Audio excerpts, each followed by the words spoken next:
Gurmagad de Feabhra I Chistele and Shin I Gafle. Tá tú géisteach le panel an lúnar tú sáteach ar láthair a gumsa fachno drisciil. Panel brag díobh studio neochar mé ahanna díobh iad gan second ach ar dúspáir na sunraí taghála. Is féidir dul dagháling héacs cúige héan a cúige trí, cúige héan a cúige trí. Nú má tá tú a dúsgart na héan héacs 8 a 8 ní ach sa chá sin cai tú RNAG a chuig tús de heachtrucht, 8 a 8 ní ach de cíine go RNAG ag tús de heachtrucht. Is féidir riomfos i cheola chugging chuig túsáte ag RTE stad IE. Lum an glórinio trúr instant studio am leat lia den chéadúir fannéil an lúan chuhín ó Caile agathir an pápar fáiltró a chuhín. Gurmagad fachna. Ví tú fihrú a bheith stilling an am. Five na bus. Five na bus ach gurmagad dairling an áit a bhaintamach.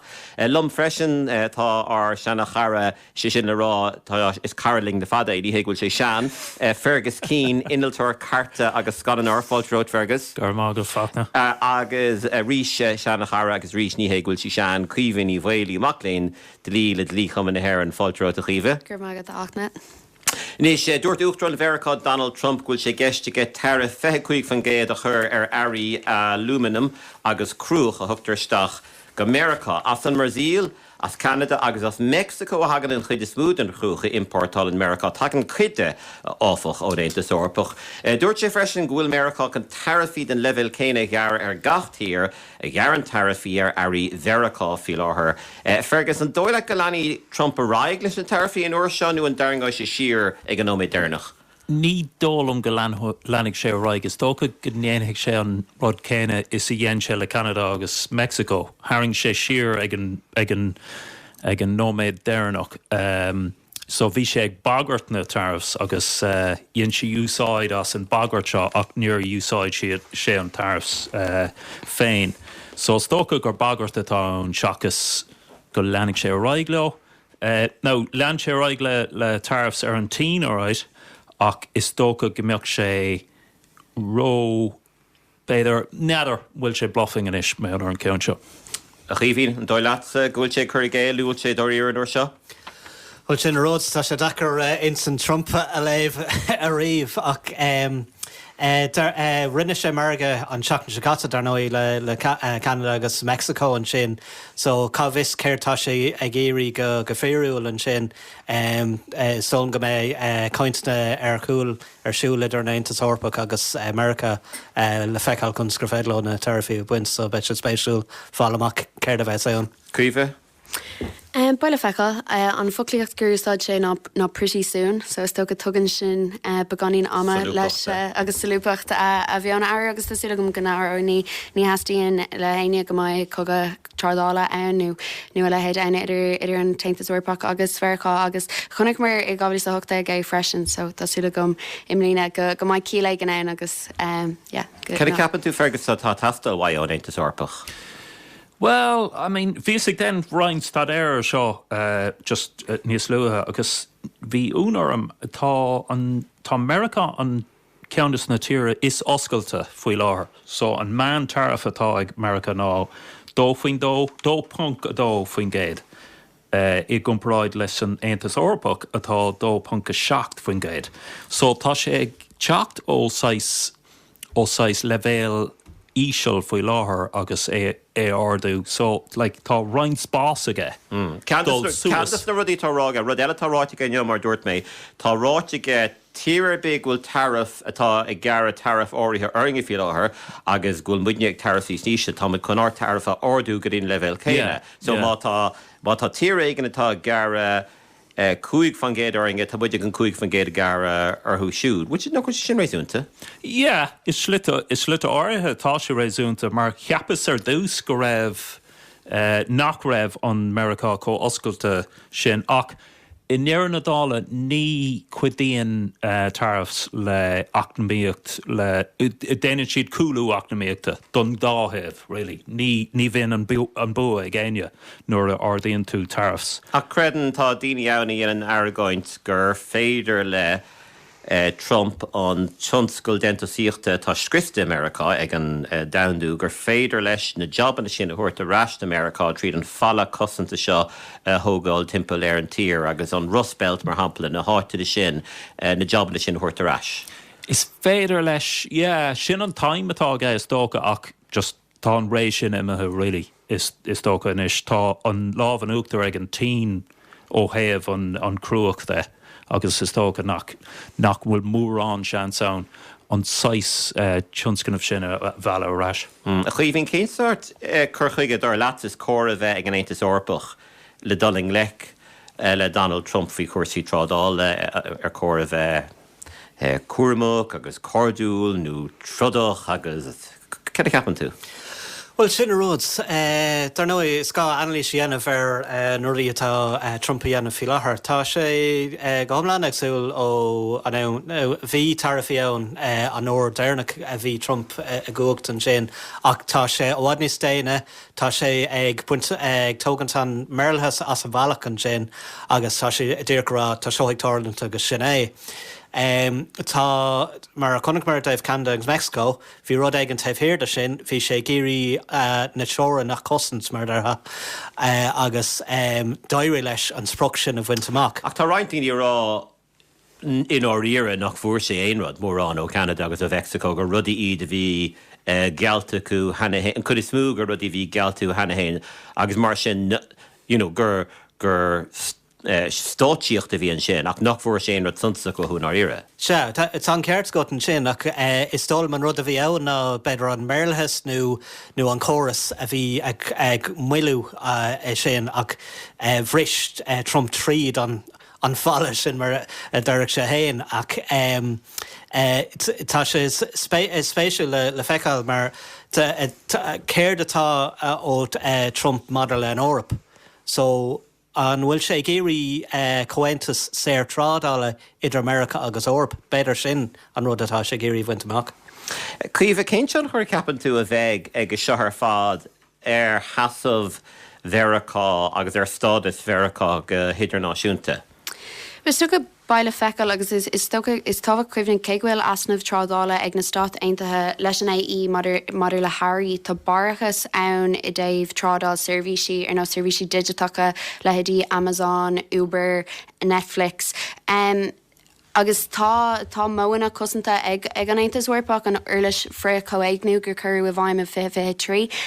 So baile fescint an mó an úsáid atá leis an uirlis sin níam muéis eáil ag ghlachta ó 53 le ach is tóca baidíní massam gur alt Sean Moncrief a bhí an Irish Times ar an deir seachna dúirt go jockey tíortha eile le chéile agus beidir go mai siad brain de chléhí Trump agus gnéir siad rockimiid a gimmert linn féin. Head a capan tú fergus, céin tá rointíní rá go dtugann sé seo deis mar hampla an tí a tionchara a bhéadú agus ghfuil Donald Trump in áíire ag déanamh dochar nó déanamh Americá níos lige seachas níos láidre. Well, tá sé sin ag tarlú hena féin, tá an tí beagnach ar a có levéil le Americáis ó thaobh cuasaí eacnamaíochta de agus ó thaobh an cruach seo a dhéanamh agus an tionscanmh atá taobhhéir de. So, I mean, tá ré Americá size heart ó thaobh size superpower eacnamaíochta a rénos, agus tá sé sin ag dul a bhéad is lácha. Bhfuil sin nábhrastú? Tá sé Jackar, I mean, tá sé anna lu a fós, níl sé ann le mí agus tá ceirh líon, so is tócha go bhheicimid mar a dúirt an panel feicimid I gceann beidir blian nó gá ach neadar. Bhín tá Harvest blach sa tír seo ar Mheiriceá ó thaobh an ggéalagar de meallar an tionchar áilmhór atá comhlachtaí ilnáisiúnta Americánacha, comhlachtaí technolíochta, comhlachtaí cógasíochta ar an ggéalagar cécho bútha agus is scórdúing a bheith faoi an tréimhseo tá amach roing dar leat. Well, sin a ruds, Tommy de Wadro splach an sin, bacor go méid ag gleithúna amach tionscail agsúla agus I móthúra mar hampla bacor go méid ag den bhíocht an fuinmh in anúta gáir daibh cuasaí gui de úsáid an sin go mé níos mó ferm guithe a going agus go bheitimiis nach mór fórmhór na hórappa a chuúchtú lenar gui. Agus feic míad a bhhad níos neasplach dá bhór. Tá míad wadro splach America, macór go méid a brathnú tíre eile a bheith ag tráda le scacra mar sin. Tá an sampla is fearr ar nó é Apple grou nach mar 5 billiún teachta seach ó Apple ar na bliantain sin. So gá a bheith ag brathnúir sin ach níl an rialtas ag brathnúir. Sin an contúirtas mó agus bacordómh brathnúir agus rahanna eile a aimsú más féidir. Cé có réalaíocha fergus capnús tá fí sin cuihín tá beáin eolalas go a fhí cuasaí fuinneamh go bhhéiteach an airnáil fuinneamh in anúte an bearna sin nó cuidan bearna sin áilmhór a línan na cólachtaí ilnáisiúnta inar géalagar a lína.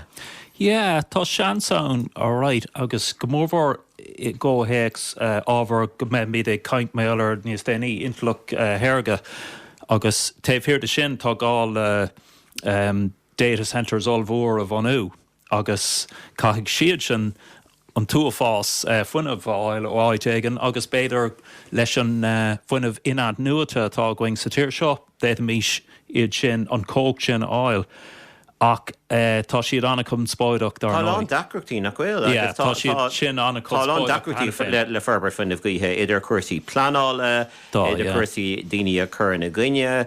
So ce is gá dhéanamh chun é sin ahrú? Well, tá méid dul ascósta sin an réiteach so tá méid dul go dtí an well, tá sé déanta ag an bhratan hena féin tá formhór dus na an fuinmh anúta san airige hena féin, mar chuir siad san cosc fuinmh anúta an talamh, so chuig sé ascósta beidir dem nó 5 bliain ó hen so tá sais cólacht mór offshore wind aá hena féin agus tá míad se actually ag leanúint an bhratan ó thaobh sin tá míad kind of taobh hir dá bhar.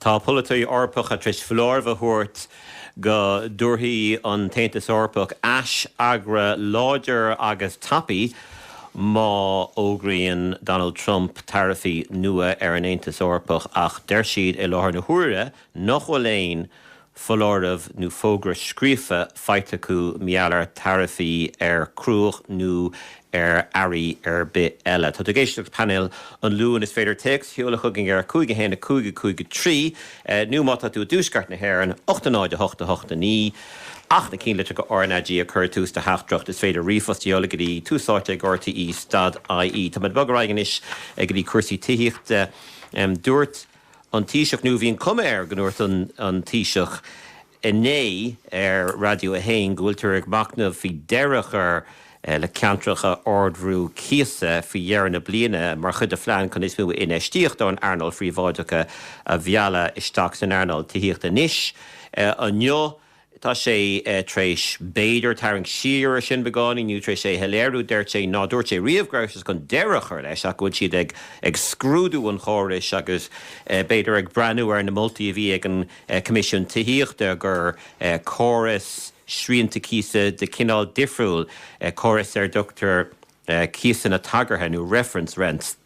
Beidir go bhéh chunla mór sin a bhíú doing I gceann second. Tá chunla mór an sanolí airgeis agus láthir an fadcréile That Great Business Show lom ar an lína fáiltróta chunal. Gur míle mágad. Aber le mar dús spáire dálatsa an bhfuil choras de geantracha ordhrú cíasa a chur sríonar inéistíocht san airnáil Tithíochta. Well, seo túr an pásanta agam féin agus ní réon chrothú ní réon ólaíocht bhíad seo. Ach cheapan héin an taonmhhealach go féidir dul Intleacht le ordathe ar chiasanna ná a hiile tithe a thógáil. Agus rud a bháin do luúitún sin Micheál Martin agus gúirte gur sé chun abhreithnú a dhéanamh. Tuige manis go bhfuil siad chun abhreithnú a dhéanamh agus go méidir go dtucaí siad ar freigraí béidir ag deireadh na bliana. seo tá dúach a mí steach a mí Feabhra. So cheapá nar á géirchéim Tithíochta sa tír an bailach nach bhfuil rud éigen mór tapig ag tarlú agus más féidir mulle a bháin a dhéanamh. De bhór cuasa Tithíochta agus aspa tógála agus aspadína le skillne. Tá bailach amháin eile gur féidir na tithe atá agus an hálasáin atá testáil uin a thógáil. Sé sin mar a dentar annach chuid tíre eile tras an dain ná chuann tú monachin ar fáil a dhearan suas PC aimimid agus a chuann na chéile tithe agus tagann siad go dtíon siomh I lorí agus imíonn siad an nóide caiiciis. Agus níl éonrad éachar chun stoppa chuirla sin America éáitiúd. Tá tríle bhaintas rudí difriúil agus bhí tunscoil bháte le daine in éan inar bhain siad tríal as cinál 3D nó cló 3D tí a thóg siad ar an láthair. Sinna chundé lú agus béhas a chlusca mé an cólachtúna teachtar an bodchréile lum sin dacré business show mar deirú féin. An fógur Jill. A chun dul ascin ceiste chuirméart an bhfuil choras na gantracha ordbhúcíasa a chusríonar Intleacht fíomháideach san Arnold Tithíochta. Munar féidir le cólachtaí teachtasteach nó airgad áil ar an Intleacht ní chuirisi de Intleacht steach, mar tá pinte á dhéanamh daine gur seo na cólachtaí mór pension, agus tá ortha siúd airgad a hiileh chun pension díine a díal. So ní féadló just teachtasteach agus bheith an a bhór chríoch agus ará ó tógamid tithe agus ní bhaig muid airgad thnáisiir. Caithí siad siúd an tamarfá tá scar halahórí go ddíireach nó go hindíireach go siúd, agus de réir an de lí caithí siad siúd gach íirecht a dhéanamh an méid níhéir méid is mó airgad a dhéanamh ach an cuaram is mó a thuirt dá good inéistóí. So, tagann siad go dtí éireann ní féidir leo dar leo agus ní gachtain atá a dhéanamh seo, tá roint dus na cistí seo árá nach féidir leo teachtasteach mór go leor áil ar an targad chostíonn sé chun tithe a thógáil sa tíir seo. So sin bun agus spóir scéal. Muna féidir leo income mór go leor áil dó féin ní tógfar na tithe agus tá airgad internaisiúnta tastalhain chun na tithe seo a thógáil. Tá laidú ar an méid Intleachta tá takeisteach in san Arnold Tithíochta tá laidú suntasach go háirí an blinte caite ar an líon árasán nua críochníoch laidú fethe cehar fan géad nach mór éon cehrú idir fethe cehar agus fethe trí ar an méid árasán.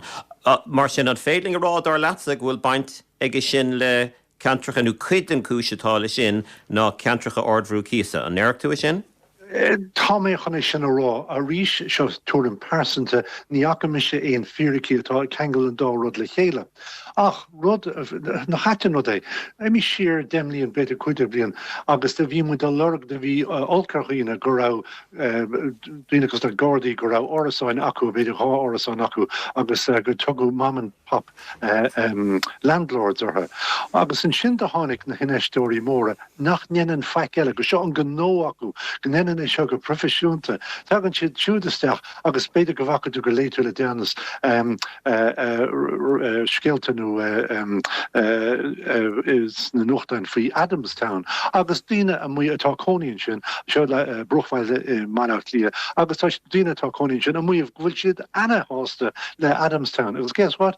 Cé thóg Adamstown na cistí móra. Tá hena go ar bhuina bháin atá na cóíonn sin. Agus ní féile marrá le cécho sásta atá si de bhór má hitan má háiríonn éonrod san árasán ina bhfuil si sucrítar an buinter é.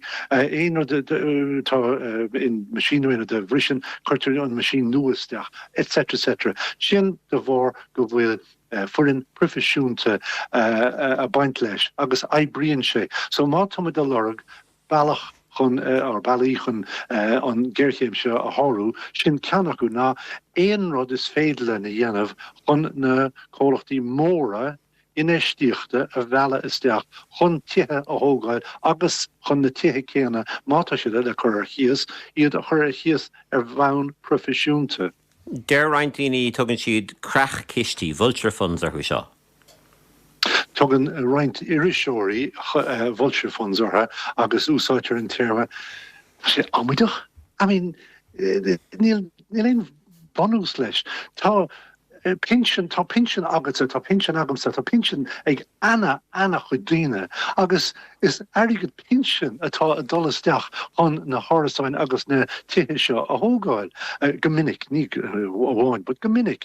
So an gapan muid gur crach chiistí arguid cólachtaí pension, ní tóla mé. Tá rialacha ana daingan chun iad a rialú, chun iad a ré, chun banistíochtaí ana bhartha, agus chun súl ana héir a chamad arguid airgid onas nach gailen muid arguid pension. So tá sé ruvádro himplí an terme sin a úsáid agus níl sé fír. Tá mé cínte go féad le duine bháin nó duine cúpla sampla huirtam but go generalte is cólachtaí móra the reinach was cólachtaí nach idir nói Iris Reid agus a lehead agus richer iad ar bhain an dilí agus níl éon rochobar ar siúla acu tá siad a déanamh mar a dhéanann siad tá siad a gcineistú an airgad a dhéanamh agus chun an gnó a bhéadú agus an bailach chun gnó a bhéadú ná anamha a bheith agat agus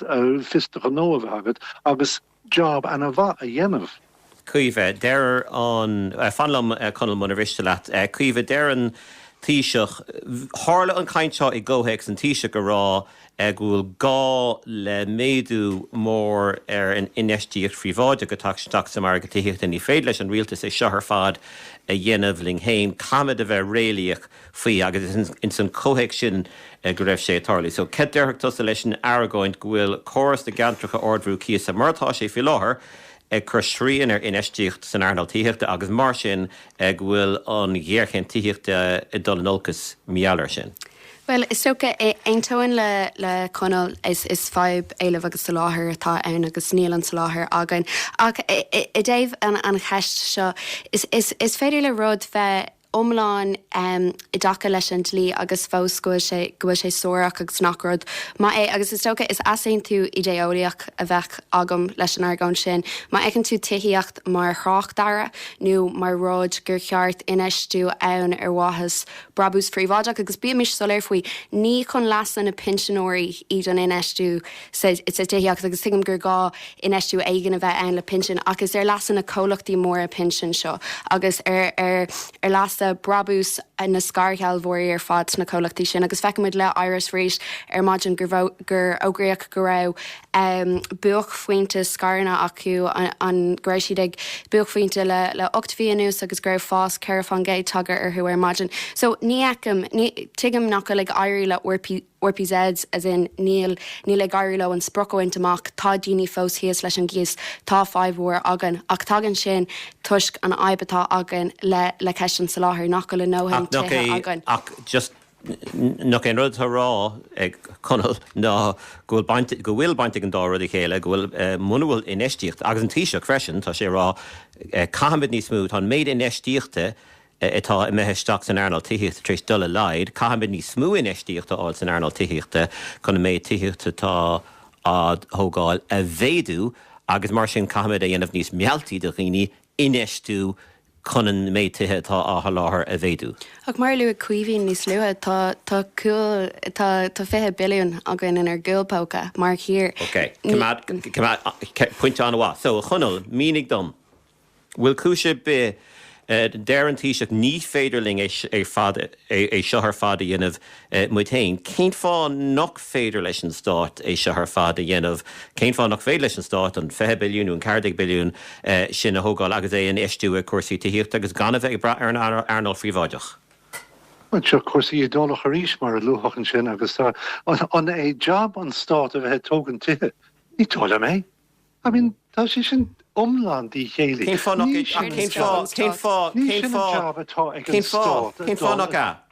nach ga?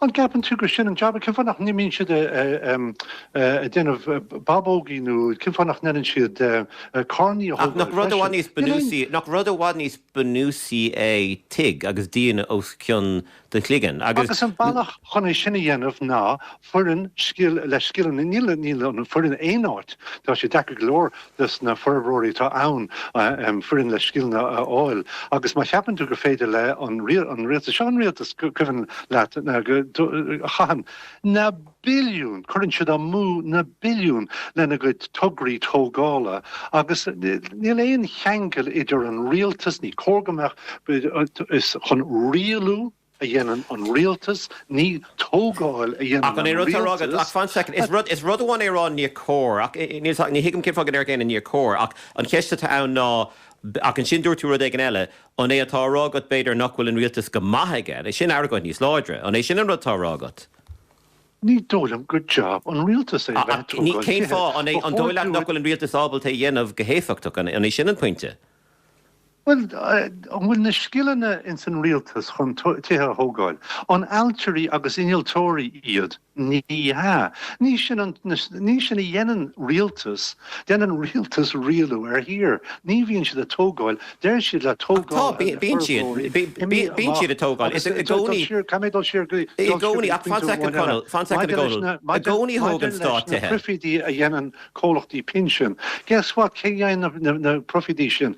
Níl sais bunch of gadathe áit éigen a hógan an target sin, imíonn sé isteach sa hiiste pension agus dhéann daoine go gurinn airgad ar leitaobh a gcór pension níos fearr. Agus mátá irid sin airgad á dhéanamh acu, mar trí frofiad ag na cólachtaí seo, guess what? Chuir siad breis airgad isteach san airnáil ina neann siad an brabochtnú profitjin, so bechor go teoriciúil go meach fiúan níos mótithe á thógáil mátá siad a déanamh na profidí áilmhór seo nach bhfuil á dhéanamh acu. So Tárálam gam é fergus is cuihín is scuileisteach. Cuihín tá gáthúram gá fís gá léirgus anna éagsúil cloiste go an sin, cad é cá líontas ar an gan seo. Se, well, cá mé ará nach céim tíim leis an móibre nua liberálach sé sin go réitóid an marga gach fáib. Is léir nach bhfuil amarga ag réitú an fáib, tá amarga ag réitú an fáib le trucha bliana nús sé sin rá ag tepe go mór chun tithíocht gur fáil. Tá seo a go le roiig go aimseir Bertie Ahern. Tógach reachtaíocht isteach sna nócadaí an sin ag rá lena cólachtaí forbróra nach raibh orthú tuthe sóisialta thógáil. Bhí céit don fiile a bhí orthú a thógáil ach bhí siad an ann ceannacht amach ónas nach raibh gur fáil agus de leidaí an tuthaíocht sóisialta dá bhór. Buineach an córam ó na húdras áitiúla chun tuthe sóisialta thógáil. Tá sé tharaim é sin na thuirtarás. Agus is cumlum as údras áitiúlatá a dhéanamh nó cólach stát a dhéanamh ach bíag siad a dhéanamh. Ba cóga me siad a glanúnt an sampla tá sa bhíon san ostar an sin, sin an sampla a tithíocht fáibli. Gohfuil an ceart i gachtainna gur míonló a bheith cónaí a teach ghfuil siad an ann cónaí a teach agus nach bhfuil siad á brise a déobh airgad déobh. Tá mid a feicáil is cuma mas cías atá ann nó mórgáise atá ann. Níl an airgad ag daoine anis chun leannacht roiig leis an chuí bhfuil amarga. Tá an marga chun tepas ar bhád, mar ní lisam cadasúil an airgad a teacht do daoine chun mórgáisiáil a látá nua. Fergus? Yeah, I mean, fecum an dá have like tá is cuiinlum an na tuairis bacon a bhí an trucha blian ó hin agus de réir dála bhí an réiteach ag bacon ar a fáib tithíochta trucha blian ó hin ach chuir siad na rialacha sin a bhaim agus hepar agus bhí sé níos massa iníig agus gach scéim atá á hógan te seach ag an rialtas ó hin le trucha blian hepartha. So neadidir cad é an fáil. Which is sin á bhéileach gur hepar gach scéim a thugan rialtas. Well, ní cuiinlum éon scéim really a dhéan difriocht. Like na sríanta cíasa seo, I mean, is muoineh maithé, but the rare dálah níl sé gobar.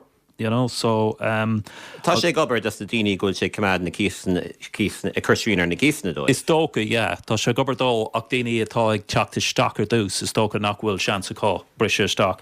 Bhís ag smaoine béidir réitó go bháin ba chóir gombeach rialón gombeach úsféide ar an tar airgeadis a déantar ag na inéistóirí. So in tíim le condal caithfar airgad a dhéanamh a rais ach ba chóir béidir gombeach srían ar an airgad sin. So béidir like cúig faoin géad tar airgeadis ar teach. So mátá luach 300k ar teach bheoch úsféid cúig diog €1,000,000 ar sub sin tuamas €1,000,000 in aig na míasa agus borg meoch an úsféid sin. So bheoch an inéistóir sásta mar bheoch cúig faoin géad ag tar airgad a sig teachta rais agus bheoch sais Ceis anna bhrúsach mar sin, tá cumar an scéal nach lecantas a leis go féidir leis an stáis a th fada dhéanamh le hain Fergus. Tá cumar an lecantas leis go bhfuil gá le scír suntasach inéistíigh phríomháideach. Caithfar inéistíigh príomháideach. Cuihín an lecantas a leis an dúiltíntas an smaoineh go gá le scír man rud a Jeremy Hall Martin, ní féile an stáí é seo dhéanamh le hain. Well, fui láthir tá nílas tá mé ceapagúil sin nach bar nócan é fan géad an is a bhfuil ag teachtó cólachtaí príomháideacha. Níl na tuithe sóisialta a thógáil tá na figurí take amach le bliana gáús agus níl siad a thógáil na tuithe sóisialta, so tá gá le an stát a ról héin a thógáil snormh. So mátá raibh ann a daibh príomháideach agus stát bíag sé ann ach bíag sé bhád níos chóra mí agus go féile marrála go bhfuil bhád níos múna aon fan géad de tacht an stát tógu 2010 tacht nua sóisialta I fethe trí agus os rud éonar tógu san umláin ach 3,000,000 is éile duine an céad gá nebrú amach an sin agus a bhaid níos múna haon fan géad a bhí ann. Conal tá a ggéir tachtarrás ar aon rud a dúrú an sin?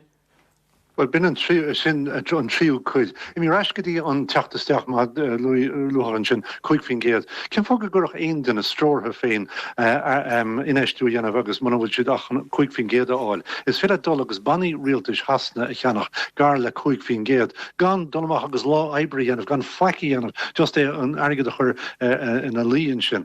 An bailach an daoine a bhela, tugann tú dóchan duine ar cólachtaí isteach agus corthamítar an marga nuair nachfuil an brabús áilmhór a dhéanamh daoine go bhfuil brabach a róhan ann chuniad a bhela isteach ach nach gomach sin níos irde.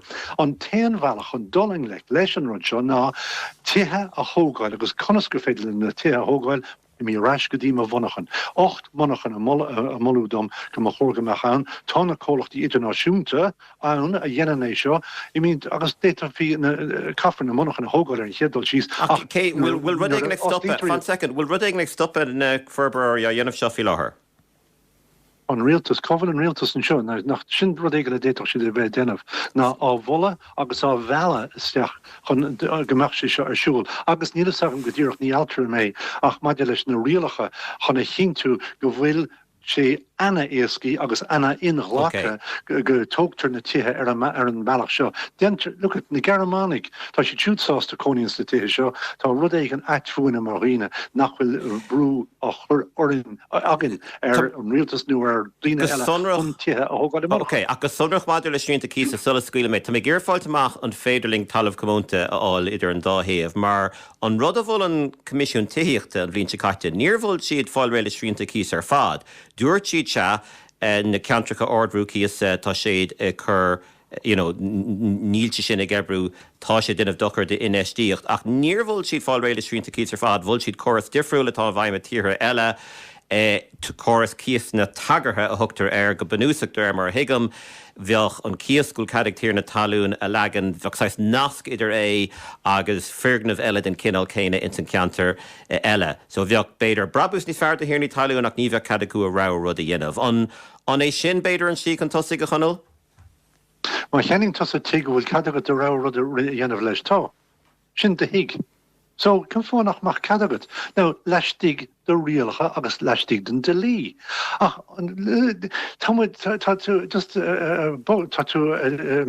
Just an imel an tamar fad, maar níl an tugre atá rintinnig dine morgelor, níl an fish morgelor. Wakken to Davies, Janie Davy an Stuckroker, as she tudor og gehemmet nocha hean míle tignua a hogail a naigna bliana. Tom kidur to goidnu trocha míle fi láher. Tom it whole fada steer, like ta volcano tastal on Rodshaw Muskult. Cúpla tactracht an héisteoirí mar bargin bag raigh scéile le cean fan go bheicimiid. Is déan lethas sin agus is fion bubble féin cad é ról an stáit sin. Bíoc na skillina agus na hacfníagaing agus fuairthas gymnascéil. Bhíoc na skillina agus na hacfníagaing agus fuairthas réilo. Cad é cheapan conal fi ról an stáit sa chréiltóireacht an bhaimid réile orna-G as rud é go díreach an ceisiart sa conal freagra tapi? Well, tá sagam cínta dearfa go chuir an deire le 2FM agus dílan an mórcha. Díal fór réile le facto driscoil, buchas le dia. Tá conal tris léir, by dad, tá sé fada tuairta amach conal. Tá conal tris léir go hindíach cén fá nóchóir doing a bheith chósplaach sin ar an Arnold Friedváideach na rít ach go háirithe ar sumarí santacha iad. Tóga mís Tithíocht feibhlí ar hala feibhlí agus curmí smacht ar hant na díirní talún móra.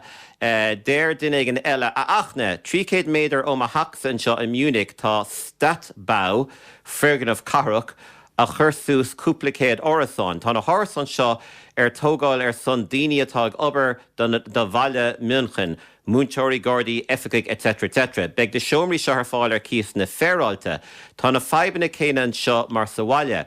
Curthús orasáin an stáit agus private is cuma sa tuch nábach leis na Big Rogers. PS orasáin an Scottown Tomás O'Callaghan. Cogur, massam go bhága mid na sinné, mo bhuaile buchas leatsa conal ó mór an sanolí airglis agus láthar an fad créile that great business show gur míle maithagad asachta bheith ling agus bag mid raigan iscrí géirchéim muoinithe oras na Gaeilge, chur deire ar fad le tugraí eile agus be gara sír ar thugraí eile a deire an foras a buníoch dar nó fi choin tú an inan chéastan I did nó go 8.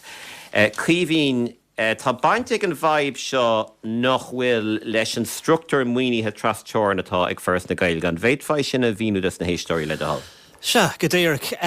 Nuair crothaíoch an comhain tú í na céiste crothaíoch na hagrataí trasteoirn an sin tá me ceap goil thart ar séicín agsúla ann. Tá an forras teanga mar ceann dómh ina measc tá first na Gaeilge agus Borda Ulster Scots comá. Leis an saoil sin caithans an Stato Yas 75 fan géad den buséid don forras sin agus caitheann an Stato Huig 25 fan géad. Chun é seo a dhéanamh caitheadh an gástát aonú le chéile an buséid gach bhliain agus ní amháin sin éironn sin níos casta ríis mar do réir comhaintú na céiste agus ré stormant is gag an choras de hunsa bheith ann agus cinnte gohfuil comhaintú ann le fórmhór na gníomh politúla ina measc é comhaintú buséid na agratú trasteoireann. Anis Bhí comhaintú mar hampla 2008 agus 9 madidir le loidú dhéanamh ar buséid first na Gaeilge ach ag éirí ardú a dhéanamh tá sé bhhad níos dacra agus rinnecht éireacht faoi cuaig le cúpla bhíonús an sin le comhaintú an TUP áil chun an buséid ardú dó first na Gaeilge. A leiscéile dúirt Pengali. Emma Little Pengali. Emma Little Pengali an sin gréibh sí géirí nach athrófar an choras ghfuil sé fós mar 75 tá sin go bra ní leon oibegum le sin ach ordaí an buséid massa sin an gás. Tá daoine darnó a bhína gobar leis an Gaeilge a chur an cín ar dáhéibh an seán tá sé chun cruinú éigeandála bheith acu im leachlí a mórach miaul ar seo tá ferris tréis fógart go méid 800,000 euro de íslú le chur a bhaim acu ar scéimena agus ar grúpi ar fud nilán a bhí le chur na tanga chun tosaigh. Cad éon réite ar an bhaib seo chiomh? Neadir, is tóca is gá teacht cuas mí nu tá gá ceiste an cé ceiste tóca an slí ina gahan an uras an targad atá ála acu agus an dar cheist is tóca ná gur féidir leis an DUP bach a chur inistú sa gailge ó jaas agus neadidir an digan daoine sin agus céco Keiko donna is atá an chás don gailge go bhhéiteach leis an tuirlint agus go bhfuil an DUP in ann bheitco cuachtach I déibh an gailgus fé sé chun dé agus I déibh an gailgus is sé chun dé. Is tócha tá sé molta go dúirthaí rialtas an fé sé chun dé níos má agad níl stormid sásta ghlacha lei sin tá sé gur faoi bhráid sacu faoi cuaig massam agus níorchar an glóir go fála ach is cinnte go bhfuil ag teap ar an bhrs mar tá faoi láthair. Dúir tú ag simú sin, dúir tú do gá cheist tá an cheist go mar léon seach sin, dúir tú freisin tá ceist fin si a chahan an first an targad, ce a gceist go sin? Well, is tóga ag ordeis chunú na gailge na bliana seo caite bhí rún ag rágrá aspa muoína san uras mar structúr muoinethe agus is tóga tá fecha agan go bhfuil le fé bliana nús go bhfuil filseán gailge trééis dúna trééis stoppa agus tá ceisna an faoin first agus faoi roll first. So bhfuil tusa rá bhfuil níl an mill an fád níos lú agad fáil, bhfuil tusa rá bhfuil an rud na cinntií atá dhéanamh an bheiras leis an agad atá acu bhfuil ceiste na god faoi sin. Masam go bhfuil ceisna ann agus go bhfuil ceisna trééis bheith ordathe faoi sin. Má bhí níos lú agad da bhfuil tú ará go ghear siad an targad in san háitina mí cheartta. Mar cai siad cinntií dhéanamh, cai siad má tá níos lú agad acu ní féad le gacra dhéanamh an ghlacha tú le sin. Í ghlacham lei sin agus is tóca leis an 8,000 seo go sonraach tá sé ráise acu go nearna siad gach iireacht tuairistal agus puist daoine a chosint agus tóca le 5 bliana nús tá muid ag caint agus builsciú san ormh so tá níos lú agad agan inis na mar bhí riomh mar fphobal na gailge I gcompáir leis an gcomharla alína ó jaas dá meach an ordú céine I bhaim go meach muid imethe ó 70 milliún don gailge go 50 milliún agus níl so is tócha tá muid gimmert le níos lú agad le costas níos irde agus le 5 nach féidir linn tuile inistú a chur ann tuisc daoine hasan in ag an gailge chuile de a bhíon acu. Fergus ceir de léver seo? Well, tá sé anna irónta ar fad go bhfuil an DUP ag chuiristeach ar rialtas I bhaile clia in Tithíochta chuiristeach sa Gaeilge. I mean, ní bhaineann sé le an éair, ní hiigem céin fá go bhfuil siad á dhéanamh. Well, bhainann sé le mí eall ar an structúr tras teorann, mar ní hé nuair a thugan de réir mar a hiigem, ní fé leis an rialtas de réir mar a hiigem agad a thuirt first na Gaeilge agus rá níl se bhacha caithfh sin ar an taobh jastan teorann. So is muoinú tras teorann éon agad a thugan rialtas de first na Gaeilge agus mar sin baineann sé leis an DUP. Stocha, yeah, I mean, tá sé áit go leir, I mean, in an sin, I mean, tá fás mór I gcuilteacht ar beirl ferriste faoi láthair, so leannig sé sin in anion péród a tharlaíonn leis an agad, so tá gairí go thugtach leis an Gaeilge, you know, sanna sé chunta agus go beirl ferriste, so sin an rud a stáchtaí is tócha. But it just is okay an buinte sin agus tuigimiid ar fád gohfuil an Gaeilge faoi bhlá agus gohfuil ar bheith verse mar cúis in sprádaach ach ní raci sé a bheis gan an mhuiinú agus is rud tá an mhuiinú de dhí níl an Gaeilge chuní féin a chur faoi bhlá gan na takeíochttaí chuí tá glóir na móna grúpa pobl agus grúpa óga a bhíon ag feimú in iarthir webh ferse tá siad fós I mohan bhí tá ní féidir le is tóca an méid a bhaint amach is go meach siad gan na cuirithe sin agus is tóca ní hamháin na cuirithe móra inis ach na cuirithe atá tagtha le fithe bliana nús do bhór costas ag dul I méid agus I gan aon fástagar ar an mhuiinetá ann. An bheicinttas a réiteach ar an bhaib seo bhfuil mulla go sa chun an bhaib seo réiteach go chuomhín. Go léigh an DUP níos mar agad bheitsa sa bhséad a solam. Bhfuil éon bailach timpeall ar an DUP? Well, is féidir le an rialtas ó jaas níos mar agad gábh agus sin atá siad dhéanamh le tamil nús. Tá siad a chur agad ar fáil díreach ón Ryan Gaelta go dtí go leir an na hagratí Gaeilge sin. So an é sin réiteach na faibe go dtíreach go dúrfaí níos smú agad go dtíreach ó Ryan na Gaelteachta go dtí hagraíochtaí agus gin infié las mud a structúr den structúr dras teorann. Se ach ceirt fhí luachna sé chunda. Má an buise ag leidú blian in ag blian, tá se go búla ar gachtaobh an teoran. So mar sin ar cóir beidir go leis go bord na Gaeilge mar a bhí ceann fadó ach go mé ról trasúrnacha go mé se de cathmharigad ó thuí gan cead ón ZUP. Tá go leor ceisnéann ach ará sin bíú brathnú ar seoir benn níos lethne cinnte bécan an Milán ar an DUP bhí seo ach I dtaobh an réaltas ó Eas is iad na gear an buséid I gábhfuil sa thuchtnú gábhfuil san éon sin madidir an ggéir céim acnamíocht ag an éom agus de bhór mar is ólding faoin na bancna agus gachar mar sin ní rah lucht ar pobl na Gaeilge ar sin a gearach an buséid a bhí ann agus comála sin tá ní dóm ghfuil Bushhead Capital údras a ghilsa ag an stad in a rause a gábhfuil sa thucht go fóil. So tá an rialtas ó Eas a cuidsa a dhéanamh a daobh an Gaeilge ag cuitne agus nu méid a caint faoi údras a ghilsa, a caint faoi na cóirlaí áitiúil ar fad na hagratí stáit ar fad. Is fér beag airgid a bhfuil siad a cathabhar. Braithníonn siad ar an Gaeilge mar cathabhaimseir agus cúpla ping an a cathabh I dro an Gaeilge. Tá ceisna seo ó éistir nílas agam stóilm go lism freagrainn na ceisteach beidir go is a gutsa. An é go bhfuil leadan na síochan ar bhór an oris ón sé chundé ach nach bhfuil ach 25 fan géad an bhíniú ag tíochtúthú. Bhfuil sin ceart? Se, dúir mar hiigem, se. Tá leanna síochan ar orsa Gaeilge se tá sin cearta éistir sin mar atá. Teex ó riomfas ó éidir mar cóirta dac le chuirsaí Tithíochta measam. Tá lán daoine anna hóca leis an gceist fhí cáthát as sa thiocfaí inistú le haine dithe agus na nórasáin teoracúla seo. Ach cáthát as sa thiocfaí na hebrithe leis na scilin na clí chuní de hógáil. Tá ar nína óga amrú a dro an numracha cuasaí neamhfreachtasúla gan rud ábhreacht dente in nera an lei. Ní féidir take a hógáil le céim in Ní féidir take a hógáil le céim in ideolaíocht inscinne nó cíbe riomfas ó éitin ba cuairt an seo.